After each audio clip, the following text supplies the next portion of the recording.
What's going on, everybody? Welcome back to the channel. This is United vs. Everybody. I am your host, Sean. We are back with another Manchester United News Roundup. We got a lot to cover tonight. Some good, some bad, some kind of frustrating, but we are going to talk about all of it, and we are going to get stuck in. Why don't we start with some news on the women's team? So a little bit of an update. So we've talked a little bit about the women's team here and there. Are they going to be involved with Old Trafford when we move into the new stadium? That was one of the things that came up a few weeks ago. But now the big news is that our women's team coach, Mark Skinner, has signed a new 2-year contract as head coach of the women's team. He has extended that until June 2027. So I know that Skinner is a bit of a sore subject for United fans. Honestly, I don't really understand why. It is what it is. So maybe there are people who know more of the intricacies of the women's team. I know that there have been some ups and downs and a lot of negative PR with the women's team since its kind of creation and formation a few years back. We know that the club hasn't really taken good care of the women's side. We heard a lot of stories about training and restrooms and all that stuff. Obviously, Casey Stoney left a little while back. But Mark Skinner is here for another couple of years, upgraded the contract. Danny B, how are you doing, man?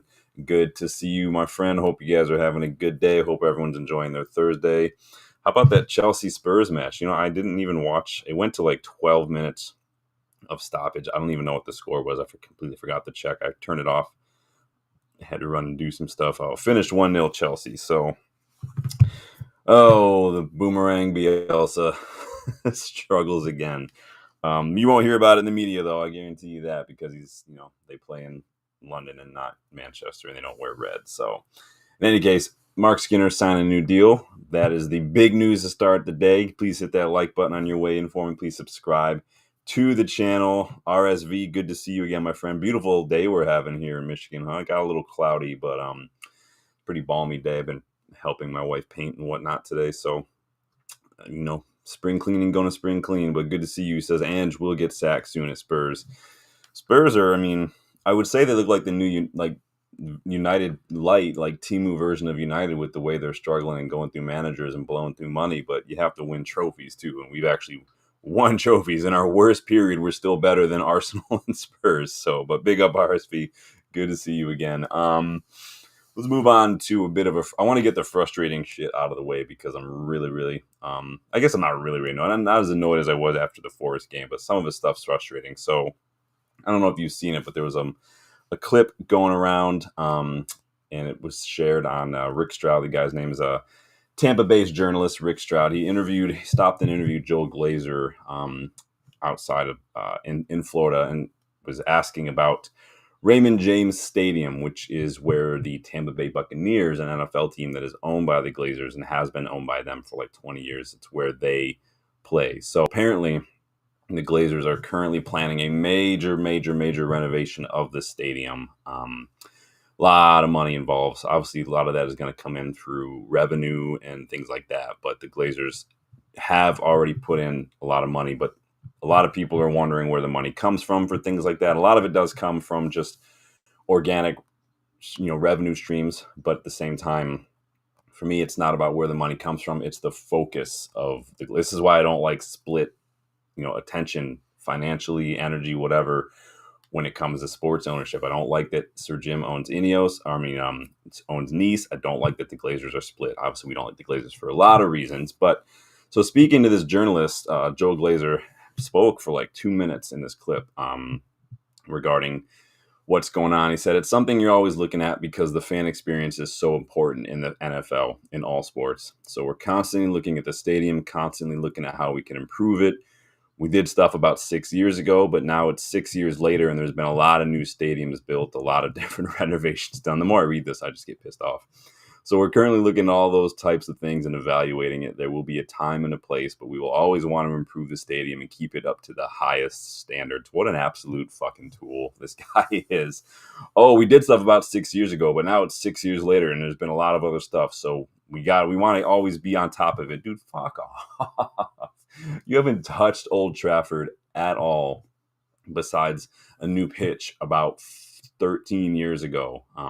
That's literally it, and a fresh coat of paint here and there, and then some QR code posters on the pillars around the stadium. That's all I've seen you guys do. But apparently 6 years, that's just too long since we updated Raymond James Stadium. Like, come on. Absolute fucking bullshit. I'm so mad about that. I don't know what you guys think, but again, it's not about. I mean, some fans are like, "Where's the money coming from?" And I'm like, they make money. Tampa Bay. They had the Super Bowl there. They won the Super Bowl. They had WrestleMania there a couple of years ago. They make a ton of money. Like, again, I've said it before. Like, I'm not trying to minimize anything because it's a different sport, but like, it costs a lot to go to an NFL game. If you even combine the two worst NFL teams and went to like some random like Wednesday night game midweek, it would still cost you like $300 a ticket. It's expensive to go to NFL. And then if you want to get a beer, it's like $10. You want to get a slice of pizza, it's like, it's embarrassing. And that's just not NFL. That's all sports in America. You want to go to Major League Baseball, NBA, NHL, all of it expensive, like crazy expensive. So they make a ton of money, and the NFL, of course, is just nothing but money. They pay their players a lot, but it's nothing but money. But it's so annoying that they're just putting a lot of that effort because they're American. They care about they live in Tampa. They own the Tampa Bay Bucks. They're American. I get it, but then just full sail, man. We need to just get them out of here. Obviously, Sir Jim couldn't do that, but no one else could do it either. People think like that it's just like, oh, Sir Jim's keeping him. Nobody else stepped up, and the Sheik supposedly like couldn't prove he failed that whole test about having to prove funds and whatnot. So literally, at the end of the day, it was only Sir Jim. It was Sir Jim, or we're stuck with where we've been stuck for the last 20 years. So at least Sir Jim and Ineos are a step in the right direction. Now, I wish we could have taken that full step, right? I wish we could have made that process immediate, and it is what it is, but and time will tell. But it's annoying. Danny says probably funded by the rat sale. It's embarrassing, man. And again, it's just it's like a way of getting around the dividend because they weren't allowed to have dividends, right? But then we did that show, remember last month, where they also, being the Class B like majority shareholders, they get to define basically what dividend means, basically. So they get to kind of redefine that any way they see fit. But yeah, it's basically they're getting dividends without getting dividends with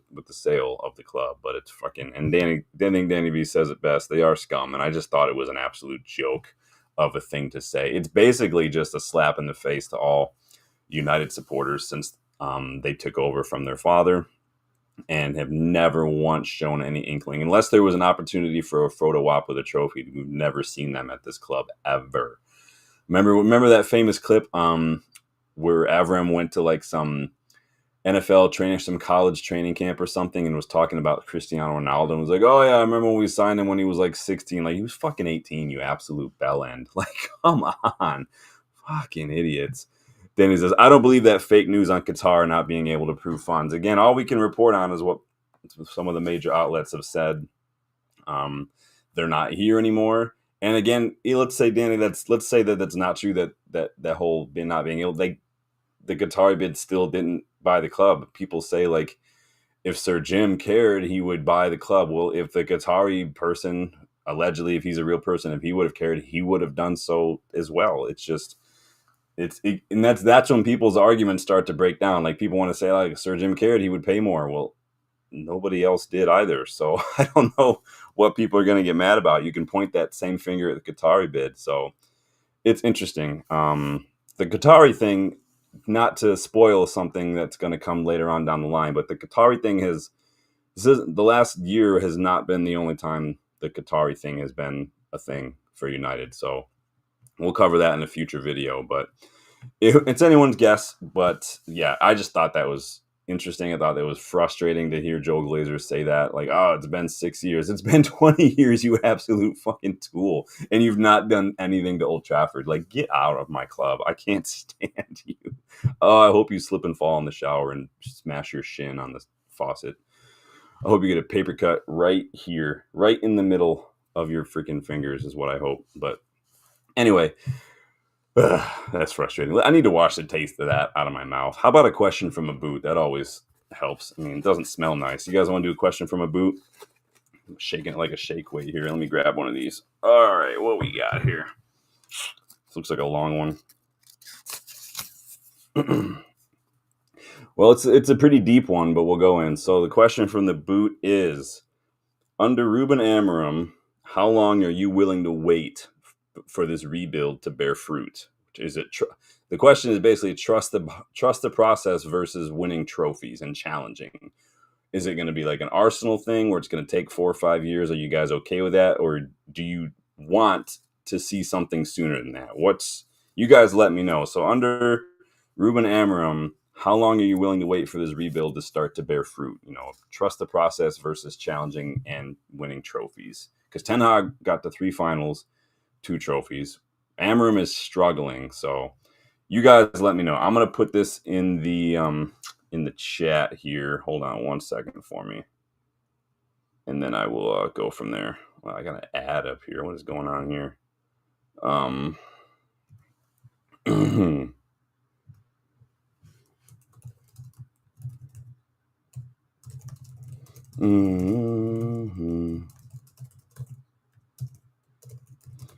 To bear fruit. All right, I'm going to put that up there.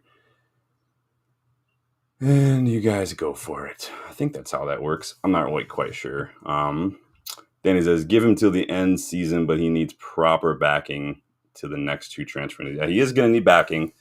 But again, it's that question, right? How like backing versus should you be getting more from the players that you have at your disposal is kind of the question, right? It's interesting. I don't think I know how to do Q&As. I don't think I did that right.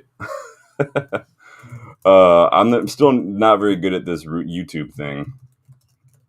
But yeah, it's the age-old question. Like, should you be getting more from the players you have, or do you need better players for the system? It's difficult, and I'm not saying one way or the other. But again, it's like you ask one question, and it only leads to another question. All right, these ads are getting on my nerves. I might have to start turning these off. Let me put this just in the chat alone here, and I'm gonna pin it. There we go. So it's difficult. Danny says he can't get any more out of the players that can only play one way. No, I totally agree. I think that this squad has been full of counterattacking players for years, but I think that's also why Ten Hag struggled. But people were very quick to turn on Ten Hag. But again, even under Ten Hag, we say that he kind of abandoned the system that he came with. Even he said so himself. So again, it's a whole nother question. Like I said, it's like doing a house project. It's never just one project. So we asked, how long are you willing to wait for the rebuild?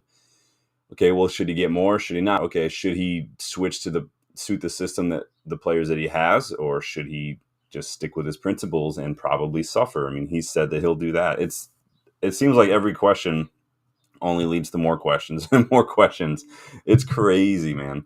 But I'll pin that question. That is the question from a boot tonight, trying to get the taste of Joel Glazer throwing a pity party about having to renovate Tampa Bay Buccaneers stadiums on my mouth. But on some potential news concerning new Old Trafford, which that's a dumb name. I'm not going to say that anymore. The Football Association boss, Mark Bullingham, apparently loves the idea of using our proposed new stadium for a variety of matches in the future. And according to The Athletic, he wants to include the new stadium in the UK's bid for the 2035 Women's World Cup.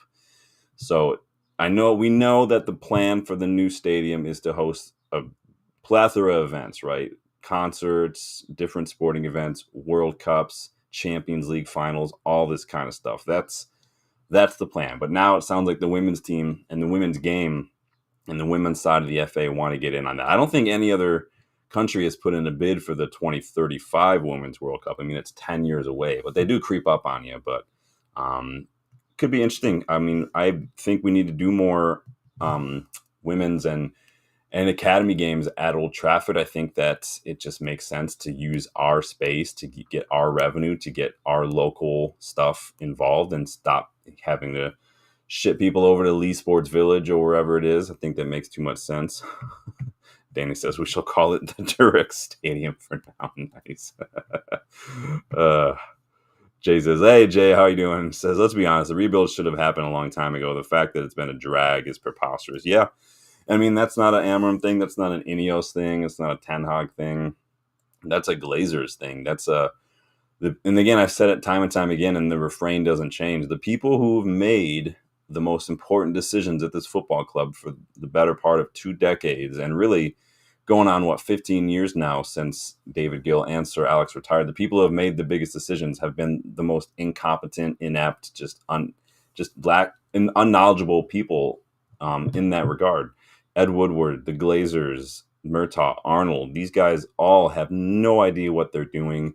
They just are so satisfied with getting those dividends and just being able to say, like, we've got this cup of noodles this, and we've got Remington this, and Maui Jim that, and what the frick is the coffee company? I don't even know, but it's just, there was no plan to actually be proactive about that rebuild. We haven't done a rebuild, and maybe this is a question for a future what if. Like, what if we had done a proper rebuild when it was time, like Liverpool did, like Arsenal are trying to do under Arteta, these kind of things. What if we had done that?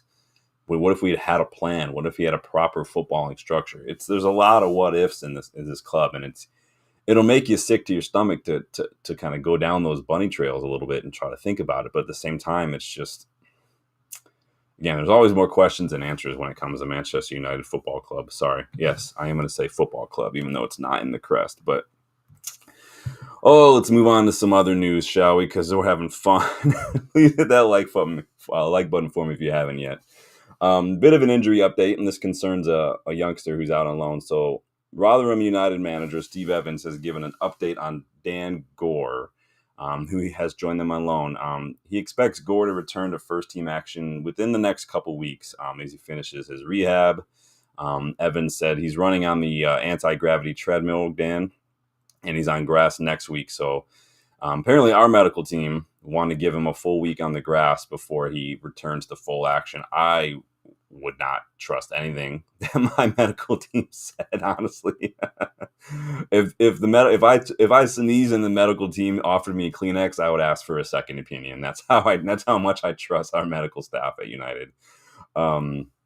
On Gore, Steve Evans said that he's probably 2 weeks away from being ready. It would be good to get the kid on the pitch and playing for us. So Dan Gore is another one of those youngsters who just kind of like Shea Lacey, it looked like there was a chance he could get into the first team, and just those injuries, right? He was given that shot from Ten Hag a little while back, and there's injuries, right? Maybe he could step up, maybe fill the gap that maybe Christian Eriksen is leaving this year. He's just got to stay fit, honestly. But there are a lot of youngsters who are kind of knocking on the door. Dan's laughing.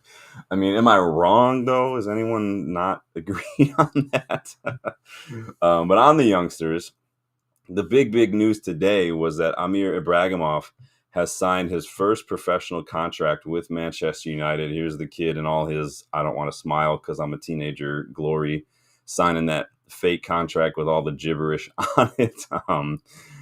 He confirmed this on his Instagram. He says, I'm happy to sign my first pro contract with Man United. He says, though, nothing changes. The hard work goes on. And I'm glad to hear him say that, because for far too long, it's been the fact that United, has been the reality that these players, they sign for United, they sign new contracts, and then the hard work stops. It used to be you signed for United and you had to raise your levels.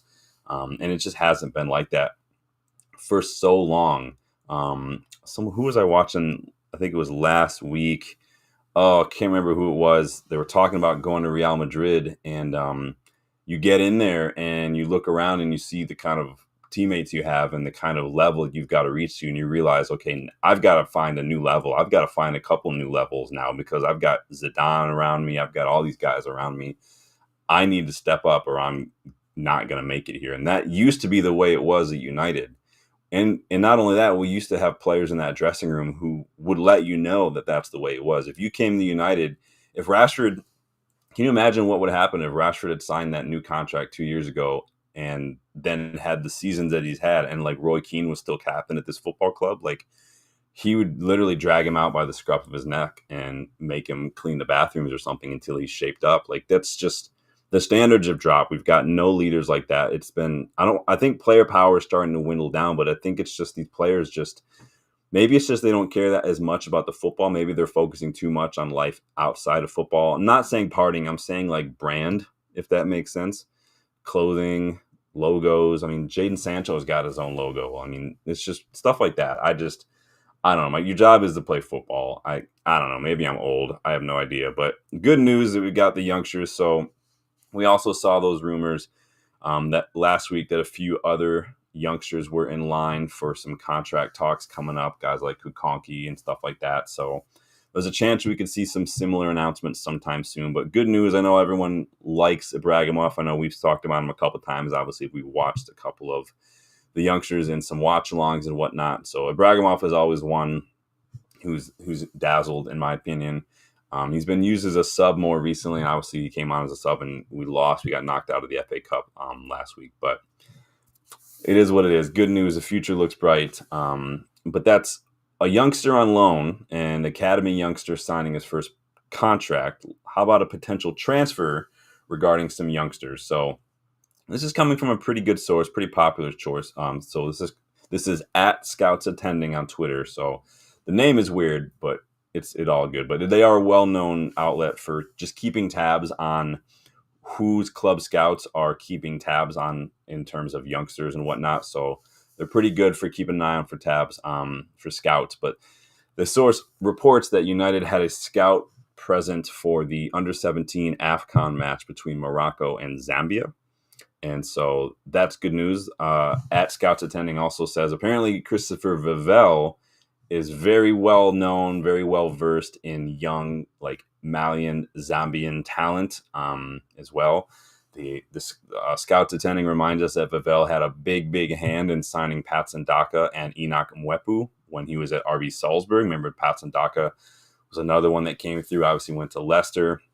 Hasn't really done well at Leicester. I haven't really followed Mwepu that much, but and then we also nabbed Sekou Kone, which was pretty much a Vivell kind of, again, exercising those kind of African connections and things. So I can't wait to see what future star Christopher Vivell handles next. I think that he's been such a good appointment. I like that he came up through the Red Bull group. I think that's probably one of the best schools you can come through in terms of talent identification, recruitment, building for the future.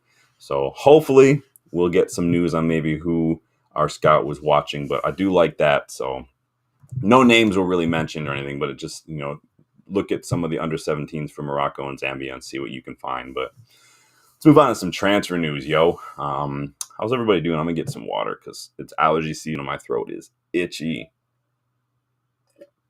Did you guys see the post I put out earlier? I got something on the way that I think you guys would like. We got some merch coming up in the future. And again, there's never any pressure for merch. It's just something fun to do. So, but I did put out a little post of one inspired by your Danny B. Sorry, I was looking for the word there. Inspired by Danny B when he saw me wearing the other one yesterday. So I got on the computer that night and it was like, I should hook that up. So let me know what you guys think of that. I do like it. I tried to make it look like you were almost like you were wearing the green and gold shirt underneath it, if that makes sense. Almost like the United versus everybody was like transparent, if that makes sense. So you can see it's kind of like a half and half, but I like that design. I'm really happy that I was able to make that look the way it did. It's kind of exactly what I had in my mind. So I'll get that sample and I'll try it on and let you guys see what you think. And then once I get my LLC finalized, you guys want to jump on there, I'll hook you up with a mad discount and leave that live for a while in case anybody's interested. I'd love to get these shirts just all over the place. I think that they would look, I think a lot of United fans would like them. So, even if you don't buy them, share photos, share them wherever you want, let people know about them. I think it would be really cool. So moving on to the summer window. So apparently we've got some big news concerning the transfer window and how that's all going to look. So the Premier League clubs have agreed to change this year's summer transfer window. And this is a statement from United. So it says the advent of the FIFA Club World Cup, which includes Chelsea and Manchester City, has led to an additional 10 days of business being allowed for all Premier League teams. While traditionally the period for buying and selling players does not usually begin until July, Manchester United will be allowed to confirm deals from the start of June for a short-term period. So basically, they've agreed to different terms. So the window now will open earlier than it usually does. So it could be amazing news, quite frankly. So it's going to be open from Sunday, June 1st to Tuesday, June 10th. And then, so that's kind of an additional registration period. So to kind of get out ahead of the FIFA Club World Cup. And then it's going to close and it's going to reopen on the 16th of June. And then it's going to remain open until the 1st of September. So it's just going. It's basically going to be open for like 2.5 months almost, which is crazy. The season's already, I think it should still close before the season starts personally. I don't like that it's open when the season is going on, but it is what it is. But that was interesting. So the summer transfer window will start a little sooner.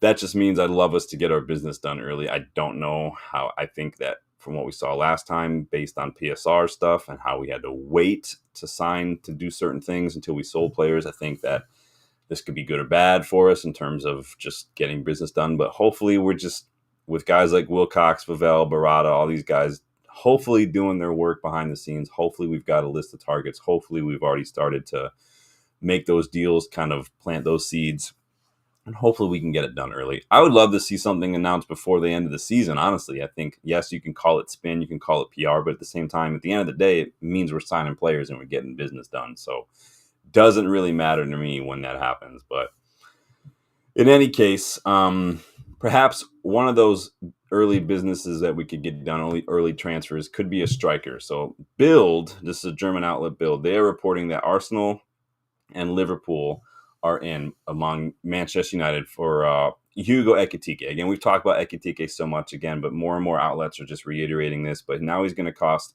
80 million euros. PSG have a 20% sell-on. So the sell-on from PSG is probably why he's going to be cost a lot more than he really, really should. I mean, the guy's literally had, this season has really just been his only decent season. He had that breakout season where he had a few goals like 4 or 5 years ago, and he's having a good season. I'm not convinced, but then again, that's just my personal preference. I need to see more than just a bigger sample size than more than just one season, but not everyone's the same. Sticking with strikers, David Ornstein has reiterated our interest in Liam Delap. He adds, Ornstein, that Delap is sure to leave Ipswich this summer. Chelsea are seen as the favorites, according to David Ornstein, and that's fine. I'm not that bothered if we don't get Liam. I like Liam Delap, but is he any different than Rasmus Højlund? And that doesn't mean that Højlund's bad, but again, he's another young striker who's having a good kind of first-ish season, and we've seen what happens now is Højlund is in that downward slope of what happens when you're a young player. Are we going to go through the same with Delap? We can't afford, in the side that's already struggling to score goals, we can't afford to have to work on another young development project in a young striker, especially at that end of the pitch where we seem to be struggling the most right now. We need someone who's going to not need 5, 6, 7 clear chances to put one away. We need someone who's going to do that pretty much every 3 chances, which quite frankly is the conversion rate for like your top strikers is around that 30%, like 1 in 3. So we need someone like that. Give me Jonathan David, give me Gyökeres. I don't care who it is. As far as I mean, like Danny says, man, just get Gyökeres. Again, both of them to me are, I think Gyökeres is the better striker, but he's going to be the more expensive striker. As far as I'm concerned, the only thing that's clinching it for me right now with Jonathan David is just that added reality of PSR. And Jonathan David will be free. If all things being equal, if we were just like a Man City or something who had just nothing but cash, yeah, go get me Gyökeres. Like, I think he's the better striker, but I don't know how that's going to work. But Delap, I wouldn't say no to Delap, but he's just, if we got Delap, he would have to play in like behind the striker, or he'd just have to be another rotation option because he can't be the starting striker. I don't think he's better than Højlund personally, but it is what it is. But yeah, I do like both, Danny. There's striker market's a little thin right now. Obviously, the big names being spoken about are Osimhen, Gyökeres, David, Šeško, and then now Ekitike. It's gone a little quiet on Jonathan David recently. Whether that means he's going someplace or not, who knows? I saw some rumors um, regarding Vlahovic the other day. I don't know what that source was. It must not have been a very reliable source. Otherwise, I would have added it to my notes. But you guys know how I like Gyökeres a lot. And then, yeah, the clincher for Gyökeres, too, I guess, is that he's played in England and he's done well in England. So moving on to thumbnail news, because I know that's why everyone's here, right? Everyone loves those thumbnails. Fabrizio Romano claims that Manchester United are just one of a few Premier League clubs who have asked to be kept informed of Xavi Simons' situation at RB Leipzig. Now, someone spent a lot of time moving around. He was at PSG, went on loan at PSV, Leipzig, all this, that, and the other thing.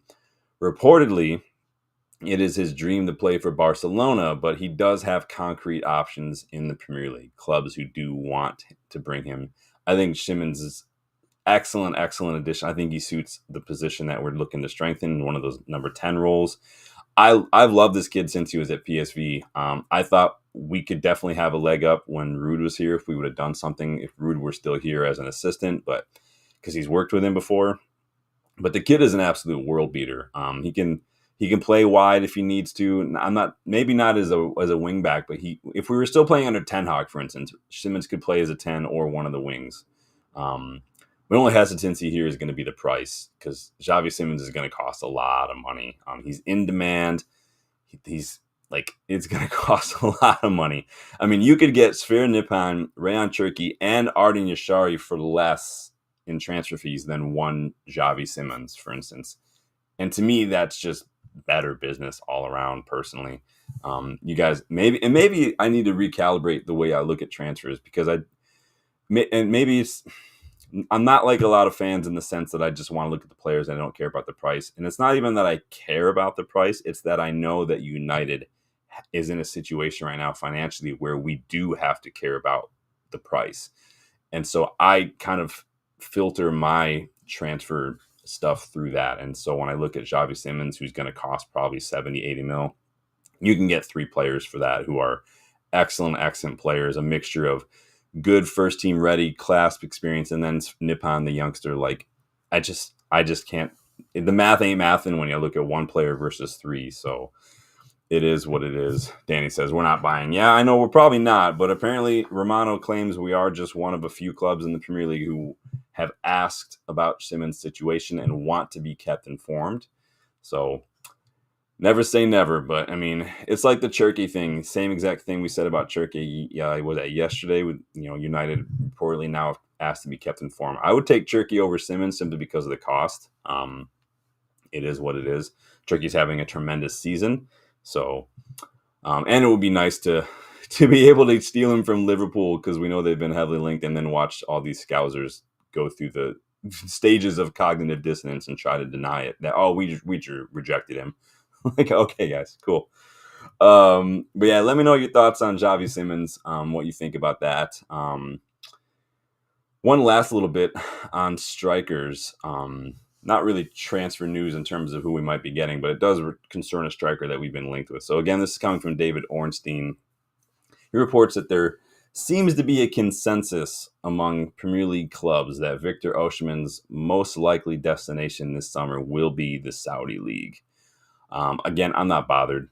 I'm not saying he's not a good player. It's just the guy's on a ton of wages. I know there was some talk the other day that maybe we could do something with Garnacho, because Napoli wanted Garnacho for like 40 million in January, and we didn't want to sell him. So, but I mean, I would take Osimhen, all things being equal. But again, all things aren't equal. Unfortunately, we do have PSR. We do have a wage structure. We're trying to get into a manageable this kind of region, and I think he just doesn't. He just kind of does not tick any of those boxes. So Gyökeres ticks the boxes. Jonathan David definitely ticks the boxes. So, but anyone out there who was hoping for Osimhen might be in for some disappointment, according to this David Ornstein Bamba earlier. But we will see. If any of these players that we're talking about do end up joining United, though, there's a chance we might have had a sneak peek of the shirt that we could have seen them all in. Let me see if I can find it real quick. Hold on a second. I got to find my my bookmarks. Here we go. I don't know if you guys saw this yet. I'll put it on the screen. for y'all. Oops. I hate this. This computer I bought has such a sensitive touchpad. If I touch it just a little bit, everything goes haywire. Um, and it did it again. I hate you. So this dropped earlier today, coming from some leaks. I don't know if you guys are big on like looking at jerseys and shirts and stuff. I like the thought process, the creativity process that goes into them. I'm working with a company right now, so if that tells you anything, but I do like last year's home strip. I know Justin, you guys know Justin. Justin loves last year's home strip because of just the overall design and the history that went in it. And I like that. When you can incorporate some of that into shirt design, I think that that's incredible. I think it's an excellent way to pay tribute to just the culture, the community, the history of the area, the club, all of that. Like the pink strip from a few years back, that had to do with the original Manchester Evening News being printed on pink paper, that kind of thing. Some of it doesn't translate well. Like I did not like the Trinity statue, the gray one from a few years back. I think that was a fan contest winner. So I think the club let you design. Adidas was doing this thing where fans could design and then the winner would be printed. Like that would be the club's third shirt that season. So some things sound good in theory, but then when you actually see them on the shirt, it just doesn't work. So again, that wasn't my favorite shirt. So it is what it is. But this is reportedly the mock-up of what we know. This, again, it's a leak. It's a thing now, but it's still super early. But we've also seen like early leaks around this time of the year, the April, May, that ended up being legit. We've seen that last year with this year's third with the flag design, the red and the black stripe, leaked very early last year, and it did end up being legit. So again, so the question is, do you think it's not? Do you think it's legit? But that question is, let's say this is the third shirt we're going to be rocking next season. What do you think of it? Obviously, it's got we know that there's going to be like a lavender / purple kind of motif going on. This has got the new kind of team wear, and then obviously that minimal the badge for United, and then we've got the little trefoil light lavender thing. So what do you guys think? I mean, it's no United versus everybody t-shirt, right? But it's pretty legit. Much better than I feared when they said it was going to be purple. Again, I'm not trying to diss purple. It's just not my favorite color. I don't think I own anything that's purple personally, but we'll see how that goes. So I just thought I would put that up there for you guys. See how you think of that kind of stuff. Not everybody's big on shirts. I know some people get really hyped. It's weird. We're like the only sport that every single year it's not just one jersey, but 3 that come out. And then unless you're Barca, then it's like 4 or 5 because you got to get more money. Honestly, I wouldn't even care if United did that personally, like release a 4th kit and offer like a special edition sponsorship. I don't really care. I don't really care if that's what's going to help us climb out of this shit. Do it. I don't care. Banaby says, it's okay. It's better than I feared. What I'm waiting for, though, is the one that's supposedly supposed to be kind of a callback to this one. It's got like the yellowish, the blue, and then it's got like the black on black kind of motif. That one might be the one that I find a little knockoff version of, because that might be my next GoGoalShop when that one drops next season. But in any case, yeah, some people are into the shirt stuff, some people aren't. I do like the overall aesthetic of it. I wish there was a little more, I don't know, maybe we're saving that for the home, kind of like some of I know the home one this year is supposed to have like some sort of graphic on the sleeves this time. Usually we don't see that, but finally, I know it's been a while. Yeah, I didn't drink of water again. Jeez. You guys, I don't know if you guys watched the Merseyside Derby yesterday. I did not watch it, but so maybe I did see clips of what we're going to talk about, but what was all the drama with James Tarkowski's tackle in that? Who did he tackle? Was that Elliott?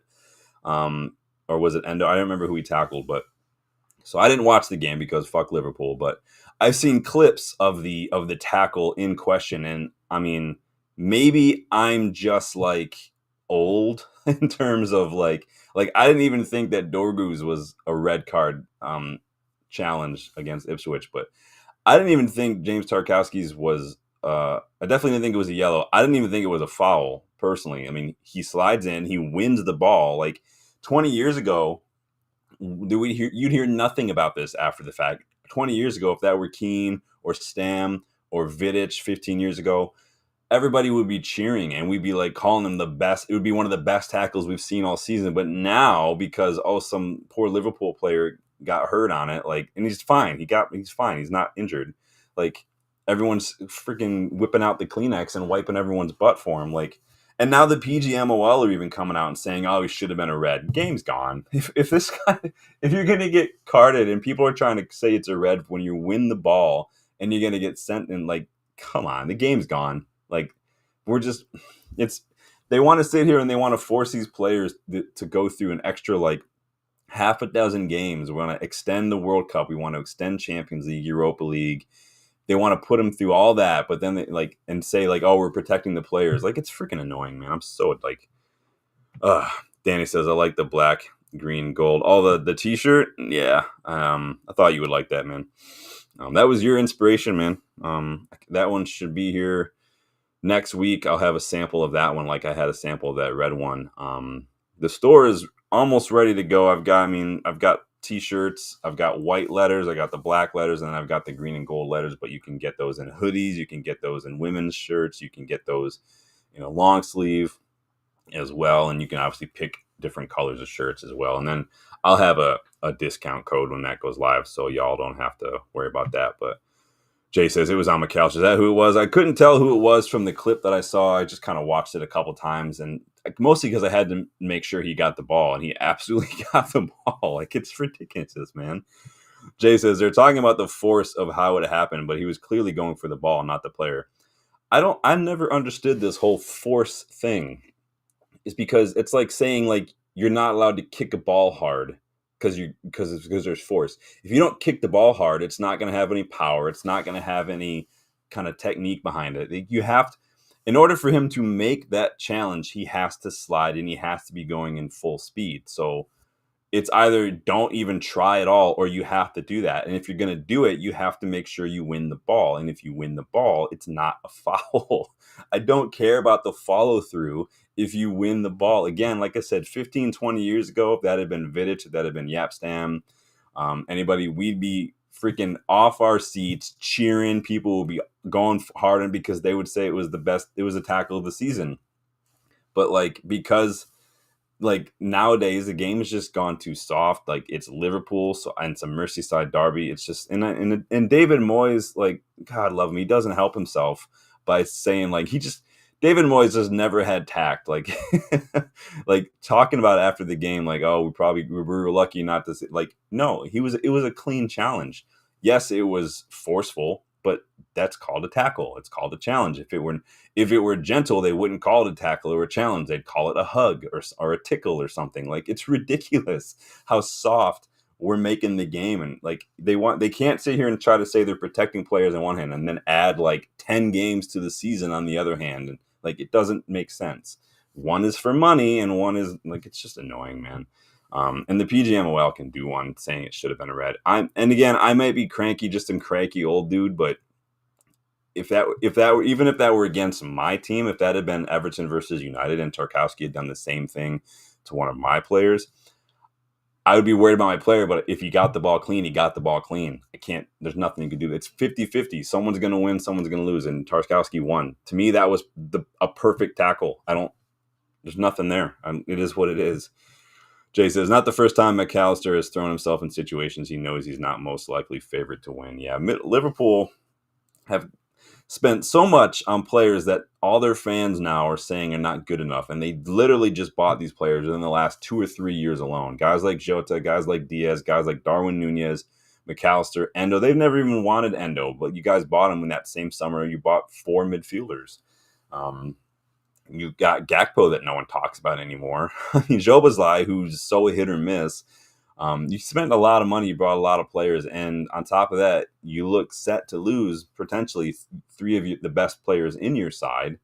I've said it before. it wasn't this season that was going to be the biggest test. It's going to be next season when they potentially lose some of their important players.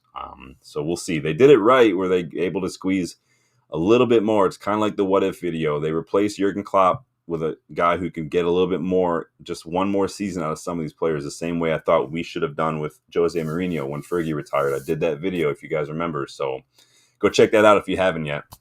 I have another one dropping soon, so keep a lookout for that one. I have 3 or 4 more ready to record that I'm going to go ahead and do. Let me know if you guys ever want to do any of those live.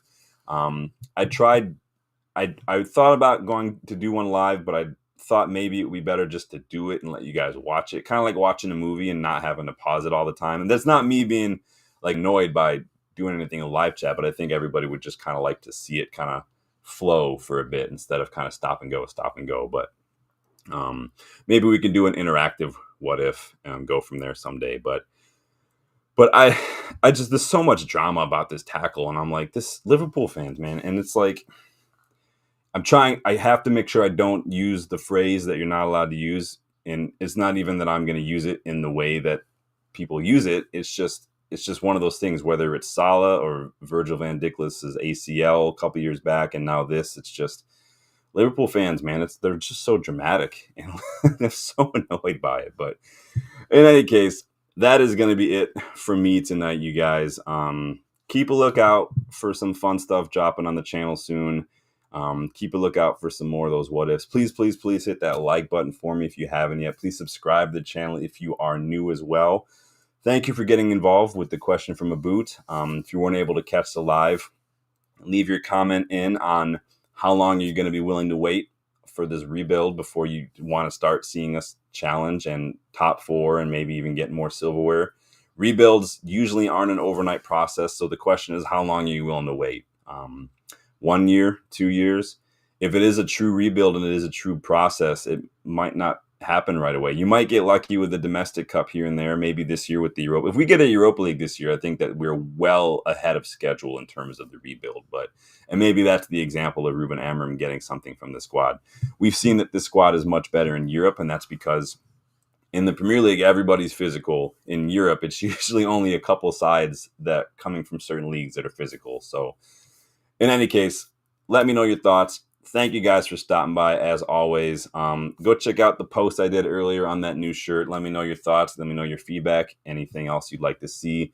And I will see you guys on the next one. Later.